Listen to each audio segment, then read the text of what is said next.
Bonjour à toutes et à tous et bienvenue dans cette nouvelle émission Parole de foi. Alors aujourd'hui nous allons reprendre le verset d'abord que nous avons lu la dernière fois et pour rappel il se trouve dans Jérémie 32 au verset 27. Donc cette vidéo est un peu la suite de la dernière fois. Si vous vous en souvenez, nous avions vu combien l'amour de Dieu pour chacun de nous est grand et que nous pouvons être étonnés de l'amour de Dieu parce que c'est quelque chose qui nous dépasse, qui dépasse tout ce que nous pouvons connaître. Et aujourd'hui, comme vous voyez le titre, c'est étonné par la puissance de Dieu, parce que c'est aussi là une chose qui nous dépasse, c'est une chose qui nous étonne, au point de vue humain en tout cas. Alors nous avons lu la dernière fois et nous relisons maintenant. « Voici, je suis l'Éternel, le Dieu de toute chair. N'y a-t-il rien qui soit étonnant de ma part ?» Donc là, c'est Dieu qui parle. Et nous lisons encore un peu plus tôt donc, dans le texte, c'est juste avant ce que nous avons lu, dans Jérémie 32 à partir du verset 17. Et là, c'est Jérémie qui parle, il dit « Ah, Seigneur éternel, voici, tu as fait les cieux et la terre par ta grande puissance et par ton bras étendu. Rien n'est étonnant de ta part. Tu fais miséricorde jusqu'à la 1000e génération et tu punis l'iniquité des pères dans le sein de leurs enfants après eux. Tu es le Dieu grand, le puissant, dont le nom est l'Éternel des armées. Tu es grand en conseil et puissant en action. Tu as les yeux ouverts sur toute la voie des enfants des hommes, pour rendre à chacun selon ses voies, selon le fruit de ses œuvres. Tu as fait des miracles et des prodiges dans le pays d'Égypte jusqu'à ce jour, et en Israël parmi les hommes. Et tu t'es fait un nom comme il l'est aujourd'hui. » Alors pour faire la transition avec la dernière fois, c'est une seconde chose qui nous étonne après l'amour de Dieu, c'est sa puissance et sa grandeur. Vous voyez combien Jérémie va insister dessus dans ce texte. Et dans ce second texte que nous avons lu, Jérémie s'adresse au Seigneur et il va dire « Rien n'est étonnant de ta part ». Pourtant, on pourrait se dire quand même, on voit la puissance de Dieu, on voit tout ce qu'il peut faire, et nous on se dit quand même c'est fou, c'est quelque chose qui nous dépasse vraiment. Et pourtant, Dieu est puissant et c'est vraiment là qu'il dit « Rien n'est étonnant de ta part ». Alors c'est pour ça que nous devons lire juste avant ce qui est écrit, et nous lisons le rappel de Jérémie, qui va dire « Seigneur éternel, voici, tu as fait les cieux et la terre par ta grande puissance et par ton bras étendu. » Et c'est pour cela que nous ne devons pas être étonnés à chaque fois que nous voyons Dieu agir, parce qu'il y a juste à regarder autour de nous, de voir la création, et nous voyons déjà la puissance de Dieu dans notre quotidien. C'est pour cela que, c'est vrai, ça nous étonne déjà d'un point de vue humain, mais pourtant, autour de nous, tout nous montre la grandeur et la puissance de Dieu. Nous lisons dans la Bible une des révélations de Dieu, un des noms de Dieu, et c'est El Shaddai, c'est-à-dire le Tout-Puissant. C'est celui qui peut tout. Et de nombreuses fois, il va se révéler comme le Dieu Tout-Puissant. Il va donc montrer que rien n'est impossible à lui et à la personne à qui il va se révéler, eh bien ça va le rassurer parce qu'il va savoir que Dieu peut agir dans ces situations. Et notamment, on voit dans Genèse 35 une promesse que Dieu fait à Jacob. Et il commence d'abord par lui dire « Je suis le Dieu Tout-Puissant ». Et donc, Jacob sait que ces promesses qui sont faites à lui vont s'accomplir certainement parce que Dieu est le Dieu Tout-Puissant. Où on voit encore Job quand il parle à Dieu, à chaque fois que nous voyons, toutes les fois il mentionne Dieu dans le livre de Job, à chaque fois il parle de lui comme le Dieu Tout-Puissant, où il dit le Tout-Puissant. Pourtant, quand on regarde la situation de Job, on voit que il est vraiment accablé, il est touché dans sa santé, il a tout perdu alors qu'avant, il avait vraiment tout, il roulait sur les richesses, si on peut dire cela comme ça, mais il a tout perdu d'un coup, et même sa famille, enfin, il a vraiment vécu des choses terribles. Pourtant, il y avait encore une conscience que Dieu est tout-puissant. Et c'est vraiment ce que l'on voit à travers Job et sa vie. Et on voit qu'il savait donc, en appelant Dieu le Tout-Puissant, c'est qu'il était conscient que Dieu pouvait le rétablir dans sa situation.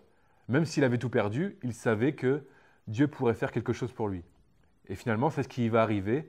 Quand on lit la fin du livre de Job, on voit qu'il a tout retrouvé, et même plus parce que Dieu a agi et lui a donné encore plus que ce qu'il avait avant de tout perdre. On voit notamment la phrase de Job quand il se repent devant Dieu et se soumet au Seigneur. Il va dire dans Job 42 au verset 2 et 3, « Je reconnais que tu peux tout et que rien ne s'oppose à tes pensées. » Et donc il parle à Dieu. « Quel est celui qui a la folie d'obscurcir mes desseins? Oui, j'ai parlé sans les comprendre, de merveilles qui me dépassent et que je ne conçois pas. » Vous voyez là, Job il va dire « Je reconnais que tu peux tout et que rien ne s'oppose à tes pensées. » Il va même dire que c'est vrai, il voyait que Dieu était à l'œuvre, mais pourtant ça dépassait vraiment tout ce qu'il pouvait comprendre.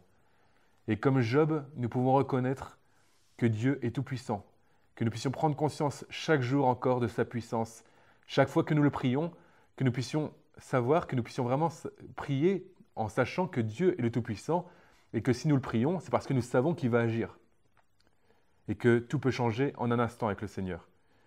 Parce que Dieu est bien plus grand, bien plus puissant que ce que nous pouvons imaginer, que ce que nous pouvons connaître.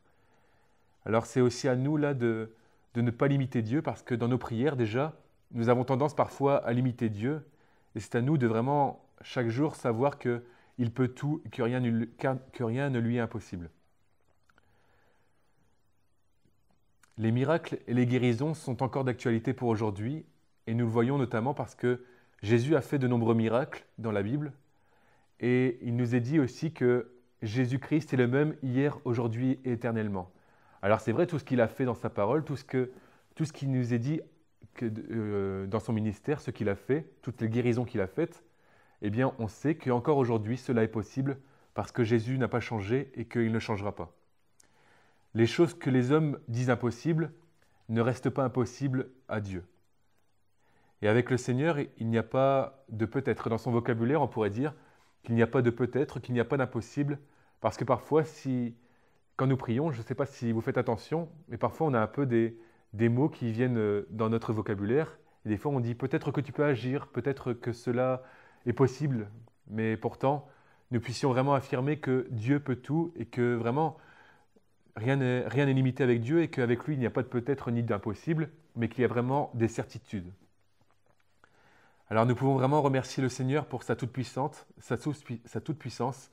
pour ce qu'il fait dans nos vies, parce que ses œuvres sont grandes.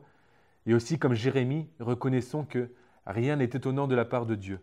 Que nous puissions vraiment agir chaque jour et voir que lui peut tout, que le Seigneur peut tout et qu'il fait miséricorde même jusqu'à la 1000e génération. C'est même là, c'est difficile à concevoir. Dieu fait miséricorde jusqu'à la 1000e génération. Il fait vraiment des miracles et des prodiges. Alors que comme Job, nous puissions faire cette prière et dire « Oui Seigneur, je reconnais que tu peux tout, que rien ne t'est impossible. Oui, tu connais peut-être la situation que je traverse, tu connais mon problème d'argent, ma situation, ma maladie peut-être qui est là depuis des années et qui est incurable au point de vue humain. Eh bien Seigneur, je la remets entre tes mains et viens me guérir, viens agir dans ma vie. » Et là, le psalmiste, il disait « Nul n'est comme toi, Seigneur, et rien ne ressemble à tes œuvres. » Et nous savons que rien ne peut ressembler à Jésus. Même les médecins, même les plus grands médecins ne pourront rien faire. Et Dieu, lui, peut tout faire.